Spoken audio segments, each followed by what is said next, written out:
It seems that our other panelists are live, so I'm excited to be sitting with you here today, for some of us, talking about defining and maintaining company culture, which we know there are so many books that have been written about this subject.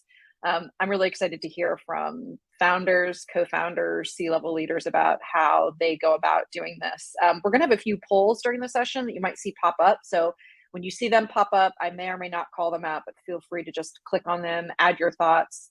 It's fun to see some of the data that pours in from the polls. So welcome to our amazing panelists. We have Michelle with us, we have Christina, we have Janesh. I'm gonna call on each of them individually and just ask if maybe you guys could provide a quick 60-second, just a little bit about yourself and the company or initiatives that you're building to kick off, and then I'll go last. So Janesh, why don't you go first? Tell us a little bit about yourself.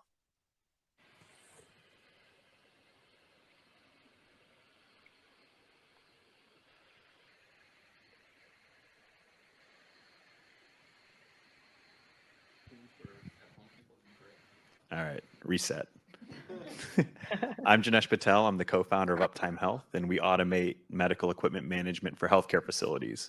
Our team right now is about 25 people. We're distributed over 3 states. And so we work really hard to build our team culture to keep everyone motivated, getting us to our next level. Great. Thank you. And then Michelle, could you give us a quick introduction, a little bit about you and about your company? Sure. Michelle Corton Brown. I'm Vice President of Business Development at Blue Cross Blue Shield of Massachusetts. Also serve as Managing Director of Zaffer Investments, about a $200 million venture fund. Prior to joining Blue Cross Blue Shield, I ran a healthcare startup called Quality Interactions that provides cultural competency training for the healthcare industry for about 7 years, and I serve as its executive board chair. Wonderful. Awesome. Last but never least, Christina, a little bit about yourself. Hi, I'm Christina Lacconi. I'm the Chief People Officer at Rapid7, which is a public cybersecurity company headquartered here in Boston. We're about 2,600 people. But to legitimize myself in this startup week, I'm actually also an operating partner at Pillar Ventures. I work with startups. And I've only worked in startup and hyper-growth companies my whole life. So Rapid7 was 75 people when I joined, and we've scaled it to about 2,600 now. Awesome. Okay.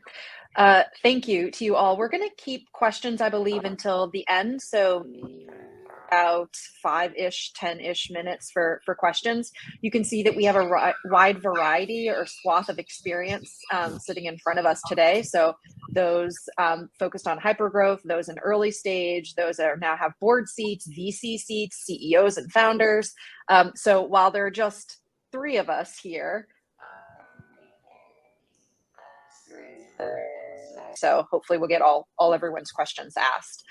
So a little bit about myself. I'm your friendly moderator here. I've been in tech for about 17 years now, primarily in early stage startups for sure. My expertise has always been product focused, specifically within the go-to-market function. So sales, customer success, marketing, etc. And I'm so glad again to be here with all of you today.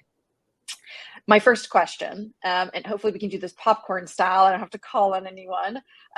So if we were to look at culture and its main ingredients for success, we're just going to dive right into the deep end here. Say culture is a cake, and the cake is a delicious cake that we want to create. What do you feel are the key ingredients to success in defining and maintaining a company culture that drives results? Because essentially at the end of the day, that's what we're looking for, to build amazing companies that drive amazing results. So any thoughts on, again, defining and maintaining culture and what those key ingredients are to sustain it over time? Do you want to pick on someone to start, or do you want us to just go? Go ahead, just popcorn style. Okay, I'll start. Intentionality and authenticity. Intentionality, I think, is like, you be really thoughtful about how you do this, right? I think there's so many people that just download HubSpot's culture code or, you know, Netflix's deck, and that's awesome for them, but that ties into the authenticity too. You have to know yourself as a company, where you're going, what you want to do, and then build everything really purposefully around that. If you try to copy, you know, there's lots of companies. HubSpot's culture is amazing, but not amazing for Rapid7. So I mean, really understanding, and you can steal from other people in terms of their approach and some of the basics, but if you don't know who you are and who you aspire to be, I think it becomes really challenging to build a sustainable culture that will help you scale with soul. I know that sounds really touchy-feely, but that's, I think, the end game ultimately. Yeah, and I can piggyback on that. So I agree. It starts with, to me, top down, because we're still a small company. Me and my co-founder, we set the culture and we set what's important to us and our team. And not only do we do that, but then we have to hire for that. So as part of every hiring, we actually make sure that we have a whole section in our scorecard that says company culture fit. So if we say we want people to do this or respond this way, or they're not afraid of taking risk and being okay to fail, that's part of what we qualify for. And therefore, at least we can make sure that that's the person who's going to probably succeed the most in our culture and give back what we want them to give back. So I think it's, you know, top down, but then also hiring the people to fit that strategy. Yeah, I would agree. I think shared vision is really important. There shouldn't be a question about where the North Star of the company is, and that everyone understands that. And I think having a core set of values that people can buy into and understand what the company's about is also key. Mm-hmm. Mm-hmm. Now, Michelle, you just mentioned having a North Star, having values, and then also, Christina, you talked about not adopting other companies' principles, creating your own. Janesh, you talked a lot about like the importance again of making sure that as you're hiring, that you're hiring people that fit those. Now, what advice would you give to early founders, co-founders, and founding employees, right there in the very beginning? What advice would you give them if they're struggling to create their own values? Are there resources that you've used, exercises that you've employed, advice that you would give them if they're like, man, I wish I could just grab someone else's because I actually am not sure how to develop my own? Yeah, I guess I can start.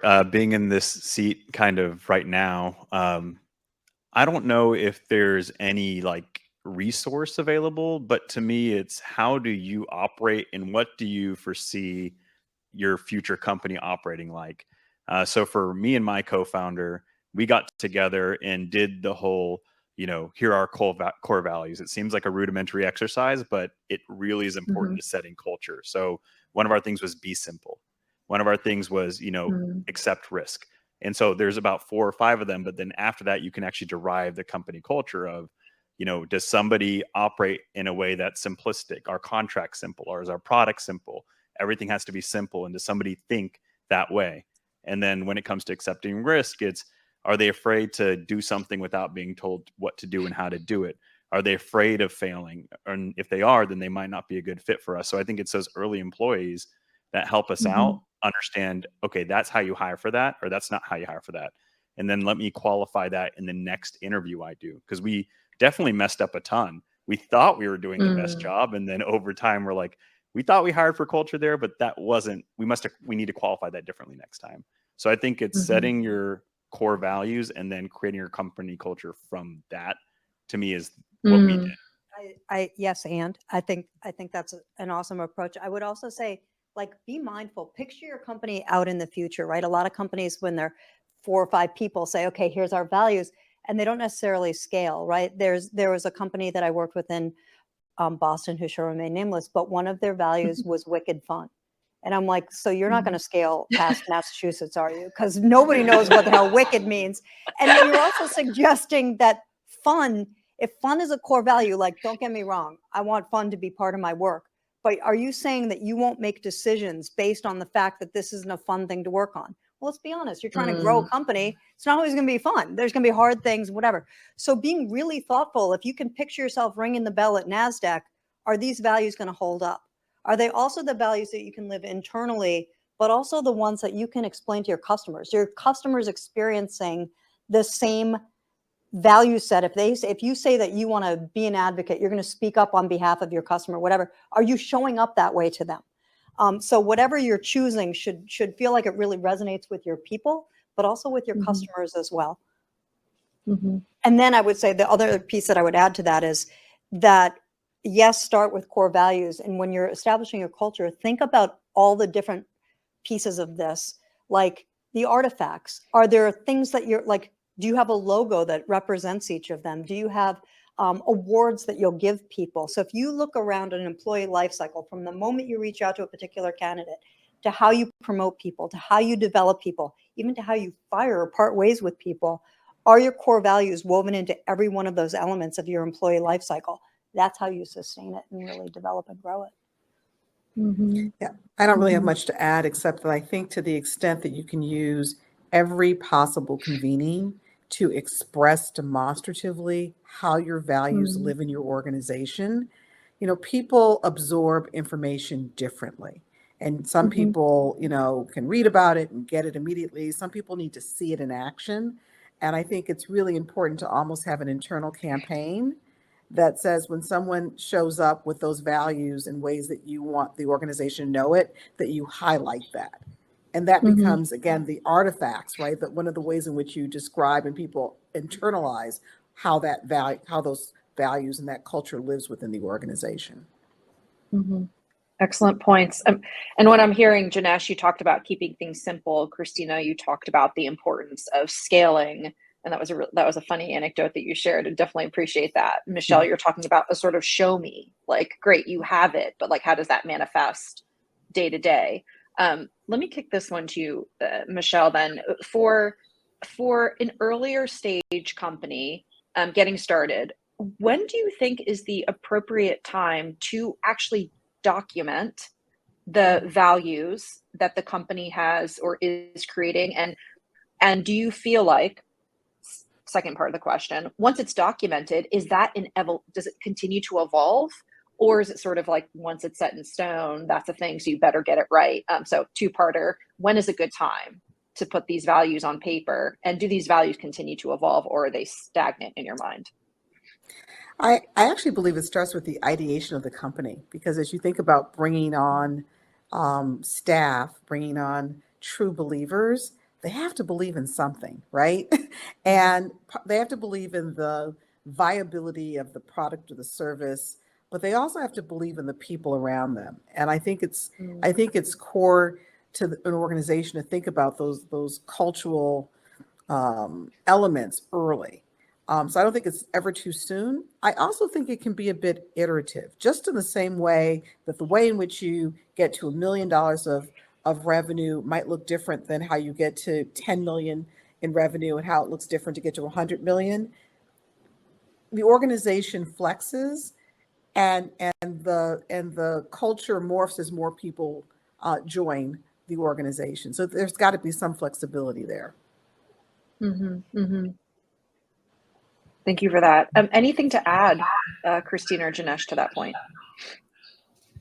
Oh, I agree. Like, there's never too early to start. And I also agree that it's living. I think in general, if you set these values to be, call it broad in what they can mean, but they can change meaning over time. I mean, you take a look at our Constitution, it gets amended because things change. The world changes. How we think about business changes. So you have to be okay with making those changes, but also make sure that it doesn't destroy you at your core. So maybe you reinterpret that meaning from, like, when we talk about be simple, as I was talking about, like, right now we want our contracts to be simple. It has to be less than a page. We want our product to be simple. It has to be navigatable for whatever. But that can evolve in its meaning over time, right? It needs to be simple enough for somebody else to adopt and train somebody else. So I think it is important to keep it evolving. That just makes sure that you're not stagnant as an organization. I agree with that. I would argue why. That's why I said think ahead. Like the values, hopefully, if you land them right at the beginning, it's much easier to keep those constant and evolve the culture, if that makes any sense, right? The value set are the words that you're sort of, the 3 to 5 or 6, no more than that, values that you really believe in. And then obviously as the company scales over time, the way they manifest, I think, can evolve and change. But I think it's really complicated if you start changing what we value. It's like changing the Constitution or changing your religion. It's it's going to be really hard to get people to pivot that way, but it's easier to morph the culture, I think, over time. How are maybe I'll ask this one of you, Christina, as well. Like, from a tactical perspective, we've been leading teams now through a pretty stressful period that we've all been experiencing today in the world, of course. How does culture shift during it, or if at all, during these stressful periods? And how do you come alongside team members as there is unprecedented frustrations to ensure that company retention is still, and engagement is still something that's top of mind? Are there any tactical suggestions you have? No, I mean, it's a shit show out there, just to put a fine point on it, right? I mean, it's not just a culture shift. I think it's a, pardon my language. It's a societal shift that we're going through too, right? So I think the way that our company navigated it is one that I wouldn't necessarily recommend during the pandemic when we were all at home. Rapid7 historically had been a mostly in-person company. And the world will never go back, I don't think, to 5 days a week in the office, 9 to 6 or whatever we were doing. However, all of a sudden we had this group of people that was really collaborative, really easy to say, Janeth, hey, come whiteboard this with me, to everyone working behind a laptop. And we bought 4 companies during the pandemic. Don't ever do that. It's not a good, it's really hard to build relationships virtually. I think if you think about the trust, I mean, I'll be really candid. I wish all 4 of us were in the room together, right? Because you're on a screen behind us. Janessa and I are sitting here bonding, and we're, just answering questions behind our head. And it's hard to connect with people. Can you do it? Can you do productive work? Sure. Do you build the relationships and trust that you really need, that you would build if you share a meal with someone or invest a little bit of time working through a tough problem together? It's just we're in this really unique thing, and everyone's kind of trying to figure it out. I would advocate, especially as leaders of startups, some amount of in-person time is really critical. It doesn't mean that you can't have a remote first company, but I hope you invest in gathering people for brainstorming sessions or whatever, to get people together to build those relationships, or it's going to be fundamentally harder to pull off what it is that you're trying to pull off. The way we navigated that was we relied hard on our culture. I've been really lucky in my career. I've been doing culture stuff for longer than most of you have been alive. And it's never been that hard. I've only worked at companies that have scaled and scaled well. I'm really, really very fortunate for that, but it's never been put to the test like it was in 2020. And that's when I realized we actually know what we're doing here, because we doubled down. Our core values ended up being the foundation that allowed us to continue to thrive during a really difficult time. So that for me is like the key reason why they can sustain you through a lot, because it's great to be on and up. But when things are down, if you know who you are, if you've got people rowing the boat in the same direction, you've made it significantly easier for yourselves. Great thoughts. Any other tactical thoughts from Michelle or Janesh, specifically on managing culture through unprecedented times? Well, I'm sorry, Janice. I will be very vulnerable. When in 2020, on March 12th of 2020, I was leading a company that provided training to hospitals and health plans. By March 31st, the most disrespectful thing you could do is call a hospital or health plan unless you had PPD or PPE, or if you had some sort of solution to support their needs, right? Immediate needs to save the country. And I had to be very vulnerable with my team of 10, right? About where we were, right? We couldn't sell for 2 quarters.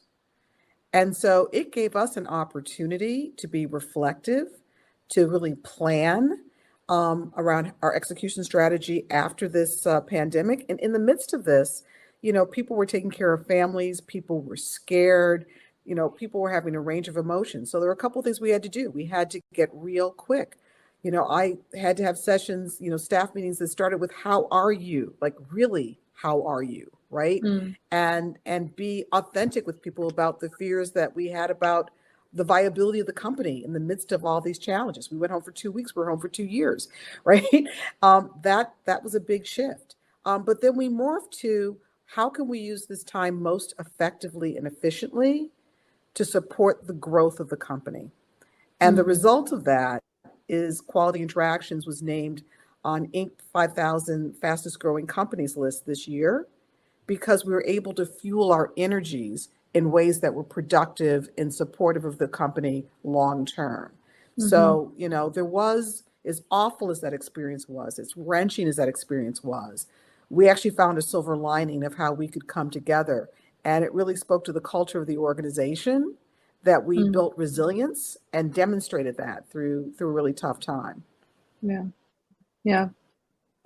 Uh, Great points, and I'm also actively listening and reading through the chat and just noticing some of the points that are resonating with people in the room or joining virtually, is this idea of culture evolving. So I think we heard from all of you the importance of like documenting it, distilling it, but holding loosely to it, allowing it to evolve. Emily mentioned that, when we're 17, our values may not be the same when we're 35. And then Ilya, I saw you had also mentioned that you want to think about that.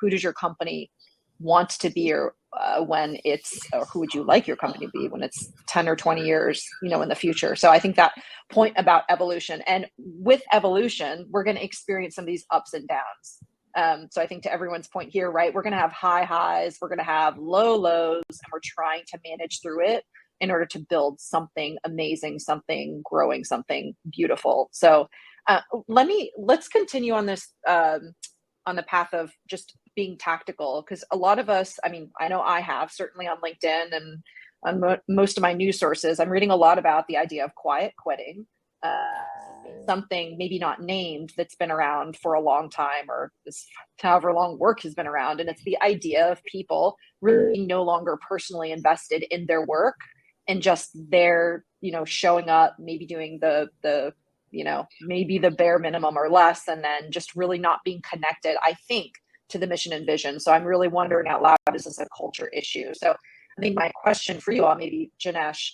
since it's been just a bit since we've heard from you, on the idea of quiet quitting, do you feel like culture can be a bullhorn for the cause and help rally people back?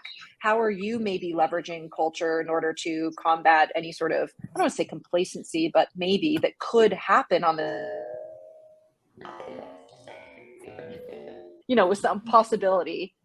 Any thoughts on mitigating this idea of quiet quitting? Yeah, I think you're going to see a theme with most of my answers. It's around hiring, because culture is just like an amalgamation of people at the end of the day. And so a couple things that we do is we want to make sure we have the right people in place to sustain the culture, period. So the way we hire, I think, has a really good way to mitigate people from leaving or quiet quitting. So just to give you an idea how we structure it, it doesn't matter what role you are. So you could be our entry level person, you meet with another entry level person, and their whole job is to qualify, can I work with this person 8-10 hours a day? Like, can I be their friend? The questions are, what do you do in your hobbies? What's your favorite pastimes? Nothing to do with, are you qualified for this job? Because then they go to their manager who's hiring for this position. And that's all about skills gap qualification, right? Like, we need someone who could do this. Can you do this? Great. And then it comes to me and I scare them a little bit. I'm like, I'm a startup. I cannot guarantee our company's going to exist in 12 months. How does that make you feel? I can't guarantee you're going to be successful at your job. How does it make you feel? Because you're one of the first people doing it. So you're writing your own playbook. So you can immediately gauge reaction. You can say, oh, they're bright up with like, oh, that's an opportunity, or a little bit of scared. And you can see like, that's probably not the right person for this job. And then after you answer these questions and you paint the vision, you're like, well, here's where we're trying to go. And I need people like you to get me there. And then you get them really bought in. And so that's how at least we get people in the door. And then afterwards, every about 6 months, we do like the whole staying interview, right? Like, that's become such a big thing. But now what I qualify for is, why would you leave? The one answer I'm always looking for is, if you fire me. And if I don't get that answer, I want to know why, or how can I get to that answer? And that at least helps me find out where am I missing. Maybe I'm missing something. Somebody's like, well, I need these benefits. And we're a startup, and I don't realize, how important some of these benefits can be. So I'm like, I'm going to go find dental. I'm going to go find, a 401k plan. So if anything, it helps make sure that they're being listened to. So not only are you imparting culture on them, but you're helping bring them into it at the same time. And I think you definitely need to meet both ways. It can't always be one way, or else it's never going to work. So that's kind of how we've created we haven't had anyone quite quit yet, but we're still small. So it's going to happen. But when that happens, I'll let you guys know. Any other thoughts from the group? I have a lot of thoughts on this topic. Let's go. I like, if you don't join a startup looking for a lifestyle job, right? I mean, I think that there's this notion, and I'm not going to crap on young people. I think there's amazing younger people out there. But I think that there's, like, I grew up in startups, and we used to sleep under our desks and then tell candidates that saw sleeping bags that we had a camping club. Now, I don't advocate that. I'm glad the world has gone to a little bit more of a balance kind of thing. It worked too. I'm going to use that.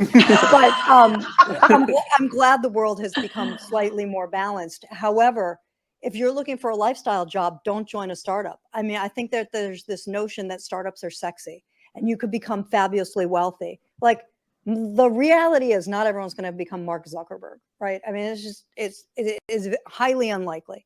However, if you're somebody who I love the questions you ask, and try to scare them a little bit, not freak them out, but like really give them food for thought. And like, are you intellectually bought in to taking a massive risk?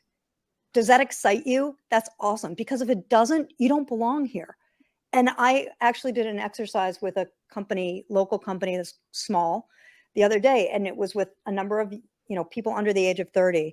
And I said, why are you here as a starting place? And they said, a paycheck. And I was like, these people should not be here, right? They're like phoning it in. It's a job. They don't even know what the company does. This is not what you want to build your company on, right? I think that's incredibly important as you're younger. Maybe when you're thousands of people and people maybe it's not as important, maybe. But, the quiet quitting thing, I would fish those people out. Warren Buffett I can share it somewhere in a link or whatever, but he just did an article in Inc. magazine a couple days ago. And it was like, just do, like, paraphrase, do the work you love, right? And if you can answer the questions like, am I learning?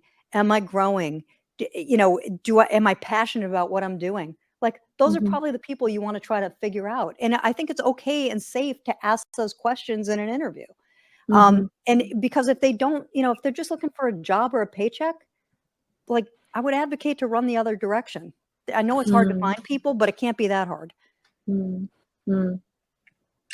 I'm hearing a big theme around, and Janesh, you mentioned this earlier, culture being connected to new hires. And I think how I synthesize that is that sort of, there's an old thing my mom used to say is sort of like trash in, trash out. That is human beings are not trash. Human beings are amazing, no matter what their desires are, or, whether they're part of the culture or not, right? So I don't mean to say that. What I mean to say is, right, like, if you have a specific fit, like, your input is just as important for as creating and documenting it and leading it, as a chief culture officer, which every leader at a company is. And then also finding those people that feel the same way. So yeah, thanks, Allison. I don't know if you guys can see the comments in the chat, but yeah. So let me just pause here for a moment and know that, okay, if it's connected so much to hiring, and we have all these great questions we have behavioral based interviewing. We want to understand, can people do reps and sets when it comes to startups? Because none of it's going to be easy, and it's all about taking those muscles to the gym. And if they're not strong already, you're going to have a really tough time in a environment that's basically sink or swim. So I think my question for this group is, knowing that startups have a very specific type of culture, knowing that it's so important to get the right person in there to ask the right questions in the interview. Are there any other tactics or thoughts that you have once, like, let's say you've identified the perfect person and then they're in seat, And then you find out like, this person's struggling. Maybe what they thought was their perfect fit is not necessarily their perfect fit. Are there any tips you have for rehabilitating people that you were so sure in the beginning would be such a good employee, and maybe just start to struggle? And I know we talk about, fail, hire fast, fire even faster. But do you have any rehabilitation tips? That was a lot of verbose words coming out of my face. So hopefully you guys caught the question in there. Please, anyone go. I think there's like an honesty. If you build trust, there's like a big theme of trust in everything I'm talking about with this, right? Which makes me really nervous to try to do over Zoom 24/7.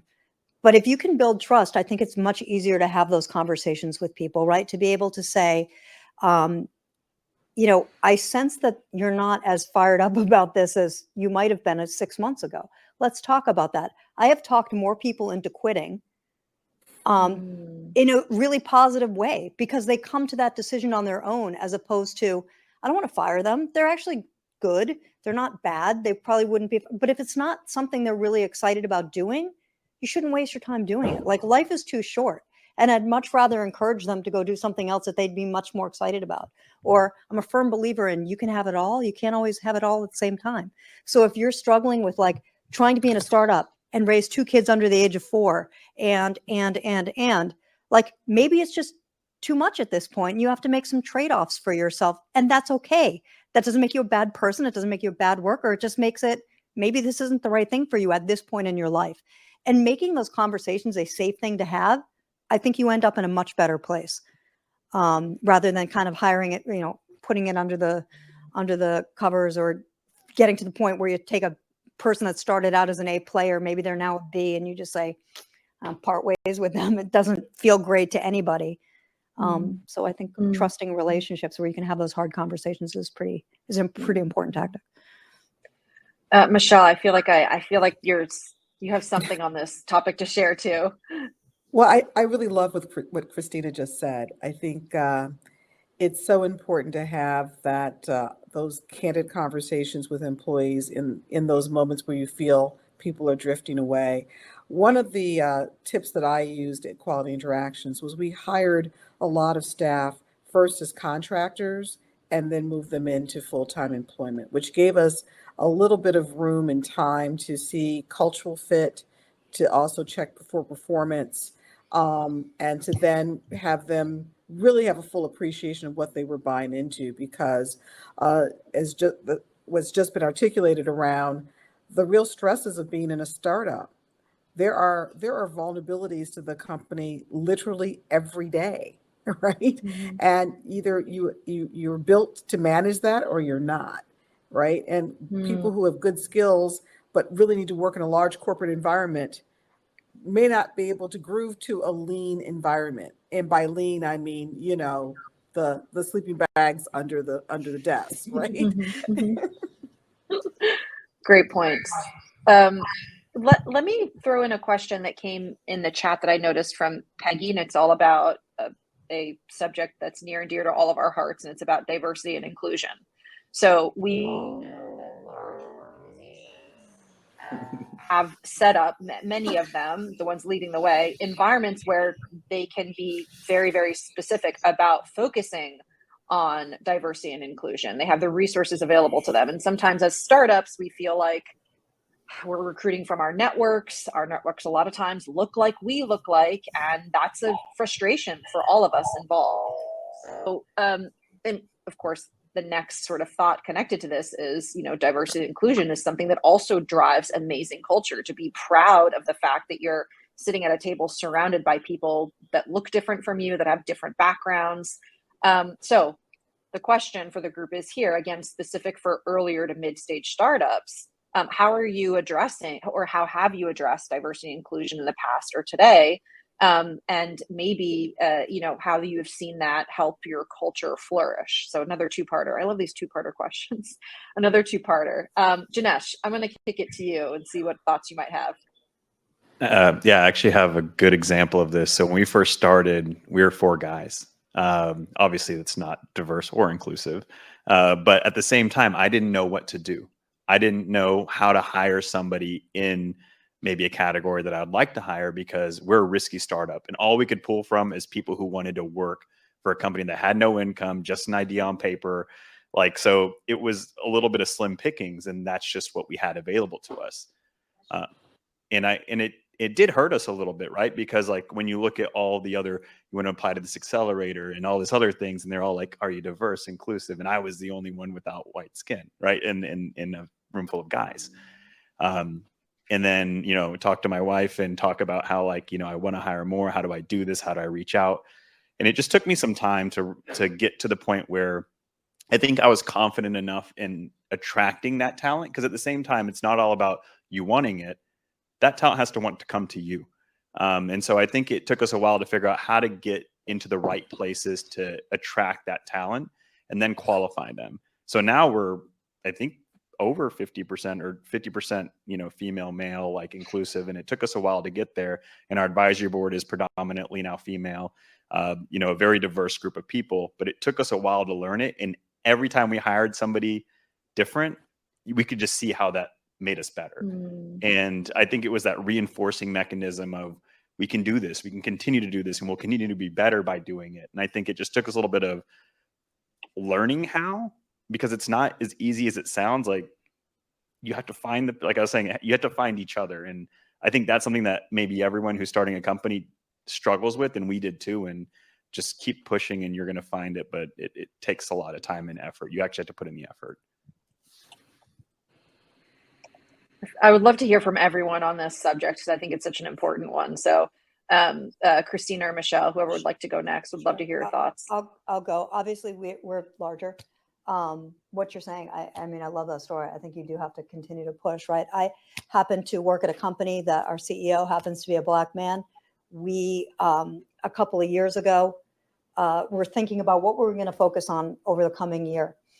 And, you know, we kind of jokingly looked at each other and said, we had grown the company, you know, several thousand people. And we're like, Black guy, old white chick, like, we're pretty diverse. Like, should we be even thinking about this? And what we came to was diversity of thought is really, really critical. And that almost became our business case for why this was important to us. We had already done a pretty good job of having women on our leadership team. We had women on our board, et cetera. But we thought we could do so much better. And I used the word intentionality when we kicked this off. And that became really intentional for us. So I'm like a big believer in audacious goals, because if I tell myself I'm going to lose 5 pounds, I won't. If I tell you all I'm going to lose 5 pounds, I'll lose 10, because now I put it out in the universe and I'll look like a jerk if I don't do it. So I said in that night, we walked out, we're like, we're going to put a real focus on becoming more diverse. And in that world, this was kind of a crass framing of it.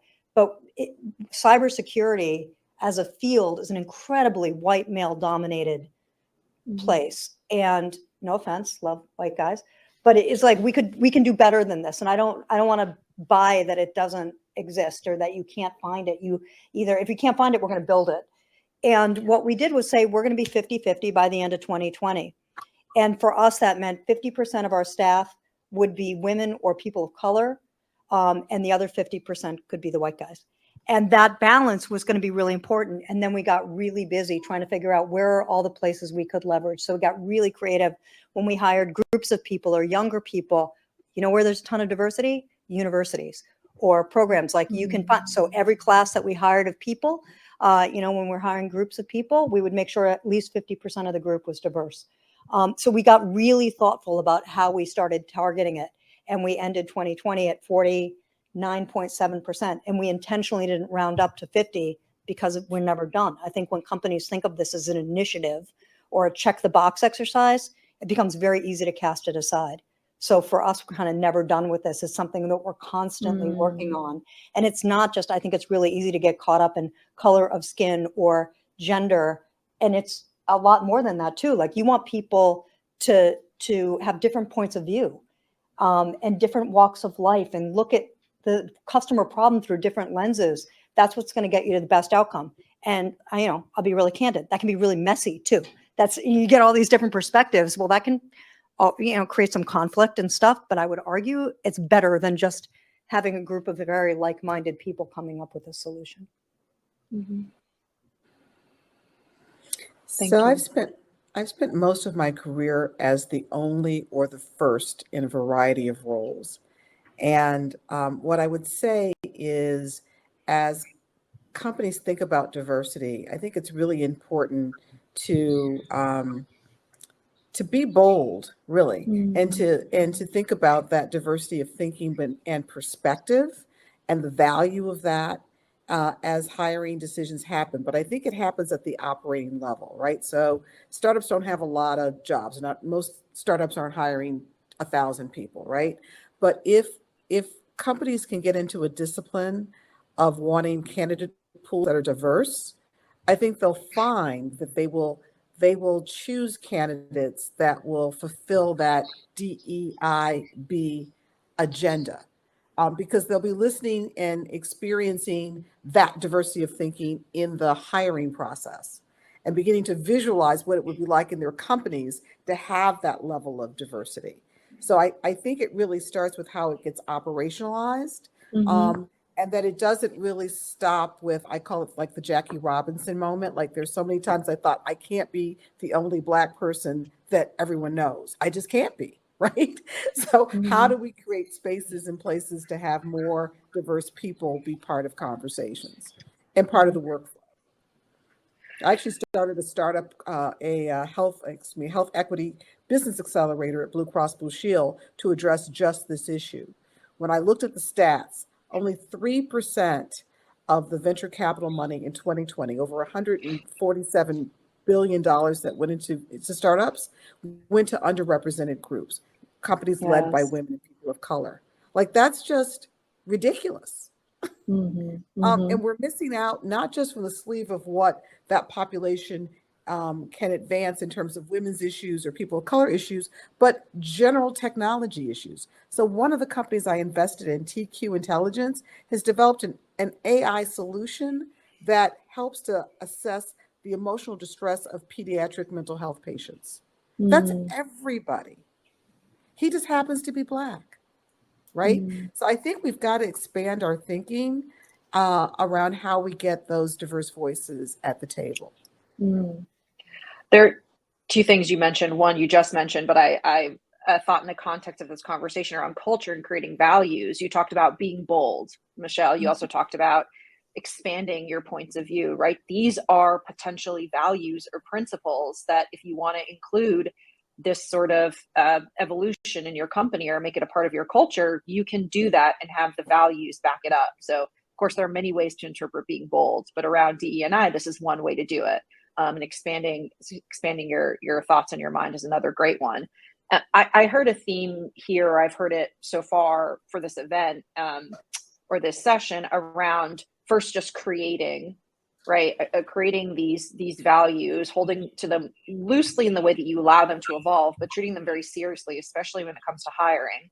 And then most all of you have talked about operationalizing. Okay, great. So you've debutized these values. What does it mean to actually put them into process? Like, what does it mean to create action around the values that you've created? So I see that's where a lot of startups tend to fall down, is the action behind it can be difficult. And then you talked about measuring, right? You throw out some stats. So how do you measure some of the success of the values that you've created? So I love that creating them, operationalizing them, and measuring them. A question that's come in from the group too, from Tyler. Thanks for chatting this in. It's along the same subject. And it's around, so I would love to hear your answers to this because I'm not sure what they could be. So it is startups often can't pay market rate. We all know this. Sometimes or often that means that applicants who are not economically, distributed, they can't take these jobs because they can't necessarily make below market. So I know Christine, you mentioned obviously salary is this thing where you're going to be likely not making what you could out in the open market. And we also know that everyone values cash and making money. They should be well compensated for their work, but there's the reality of startup and runway. So how do you think about all of these different factors together? How do you balance these components, knowing that being diverse is incredibly important, but socioeconomically there are ramifications for that? Any thoughts from the group on how to manage that dynamic at an early stage or in an early stage environment? I can go here a little bit. So, because we are in that mode that we can't pay market rate, always equity is nice. I know that doesn't solve the problem of paying rent, but equity is nice in a couple of reasons. One, it realigns that person to your business and its future. And that's sometimes how we bring them back into the fold. We talked about maybe them disassociating from the vision. It's reminding them that this vision is bigger and they're part of it and they're going to win with it. Sometimes that brings them back in. So equity compensation is good. The other thing is we actually sometimes, hire at the lowest levels. I mean, not in a bad way, but in the sense of even if this person market rate for this might make, I'm making up numbers here, so don't hold me to these, like $65K for this one position at market. We might go find people who normally make it their today job 40, 50 and pay them 55 because it's bigger and better than what they're currently making. So they see it as a step up, but then we also show them how they're going to get to even more and more and more. So that's sometimes how we kind of dip into a pool, which they actually see this as a benefit, even though it's not market rate, because we're helping them uplift their skills and everything else. We're still giving them equity. It's one of the only ways we can combat that, because to be honest, if you're going for the best, the dollar is the most meaningful. And I can't take that away from people, and I don't want to. So I'd rather help the people who are trying to get ahead from the bottom rungs right now and move them up. I would yes to all of the stuff you just said. By the way, like people that are driven by equity, even we know 9 out of 10 startups fail and all of that stuff. I have intentionally taken massive pay cuts to take the equity. I highly advise doing that if you're betting on a really good company. But I think one of the things when you talked about tying it to diversity, we actually found at the start of the pandemic that we have a pretty young population. I think the average age in our company is probably 30 now, because you got people like me jacking up the age. But a lot of our folks are younger, and candidly, they were like, I don't even know what a layoff means. We've never had one, but 3 of my roommates just got laid off at the beginning of the pandemic. I don't know what that means. Is my job safe? These are like pretty educated young people who have never had to worry about much. And what we ended up at the same time doing was we had been partnered with this amazing group called Hack Diversity in Boston. And a lot of the companies that were going to hire their fellows is really intelligent young people who just need doors opened for them. They're fully qualified. They just need exposure to companies like ours. And we ended up doubling the number of fellows or interns that we took from them. And they are the folks that are thriving in our company right now, because to them, we were paying them, market, but not significant. They didn't have any background or skill yet. And yet we're like, we're gonna bank on these young people and invest in them. And they have become the most incredibly talented, loyal folks, because they're so psyched to be able to be making a difference in their career trajectory. And it made us feel good that we were able to open doors. It made them feel good that they had people betting on them and they're thriving. So I think there's always ways around it. And if you're hiring people that are just going to say like, well, I could make 300 grand at AWS, then go do it, right? If you're in it just for the money, then it's probably not the right role. You want people to take a little bit of a risk on themselves and on your company. And I guess I would challenge the startup community to think about the various watering holes where they can find diverse employees who perhaps are willing to take the same risks as majority, white kids out of Harvard Business School or out of, BU.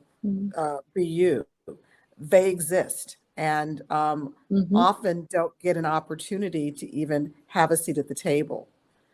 So whether it's, recruiting at HBCUs, historically Black colleges, universities, or looking at other diverse watering holes, there are plenty of Black and brown folks who would love to be in this space but don't know how to get to the table. Yeah. Yes. Just And need a who path. who can afford to take the risk as anybody else can to, forfeit today's salary for an opportunity for equity. That's an excellent point. Yeah, many are able, but they don't necessarily know the playbook, to your point. They need to be shown the path. That's a great point. I want to ask two potentially last questions. I think we have about eight minutes left. So first, I want to switch it up just a bit. But before we end the session, I want to ask each of you if there is something that you feel like is critical that I haven't asked that you really wanted to share about building amazing culture, anything at all. So let's put a pin in that for a second. So maybe you could think about it. My question again, just flipping the table here just for a moment, for people, again, going back to interviewing, for potentially early employees interviewing at startups, what advice would you give them as far as questions to ask or things to watch for that will help them identify if this startup has a successful, thriving culture? Are there things that they can look for? So I know at this session, we have a lot of potential early founding team members that need to maybe know what to look for exactly. So put yourselves in the seat of being interviewed. What questions might you ask your interviewer to suss out a company culture? I would start by saying, do you have core values or do you have an articulated culture? And if you haven't gone through that exercise yet, how would you articulate your culture? If that's never been thought about, if you're talking to a CEO of a company and they have no answer to that, I might run the other direction. I don't know that I would be savvy enough to ask that if I didn't do what I do for a living, but I think that would be an important question to ask, or how does that fit into your overall structure? Yeah, mine would be like, why do you need me? Like, what do you need me for? So it's more not like, I mean, you're applying for a job, right? Maybe it's an account executive, maybe it's an operations associate, whatever these jobs are. But to me, I just really want to know why you would need me in that position to succeed, or does this company succeed without me? Because I want to know, how valuable am I when I step into a startup versus, am I just a cog in the wheel who's just doing data cleaning? I've done that, but at the same time, if I don't do that data cleaning, what does that mean for the company? And I want to know I'm valued no matter what part of the job I'm doing, because then I know I can grow with this. I can be successful in this. I know where maybe a path up is. So I think it's a huge moment, because if the CEO or whoever's interviewing can't answer that, besides, I just need bodies, that's not a good answer. Yeah. Good point. Anything, Michelle, anything else to add? No pressure if there's nothing. Great. Okay, so let me ask you, as we're winding up time here, just a plug for those in the session too, if you do have one final quick question to ask, I'm happy to throw that out there. But in the meantime, is there a question that you wished I would have asked, or maybe some expertise or thoughts or advice that you would give specifically to founders, co-founders, about cultures of transformation, about creating amazing companies? Because each one of you already work at amazing companies, right? Or many of them. And Christina at Pillar, you see a lot of probably what's working well with culture and what's not. And Michelle, of course, you have that bird's eye view as well. So anything that you would like to share about culture that you feel like would be great for those listening to know? If I'm talking to CEOs, I would just say, look, I'm not great at a lot of stuff. This thing I actually am pretty decent at.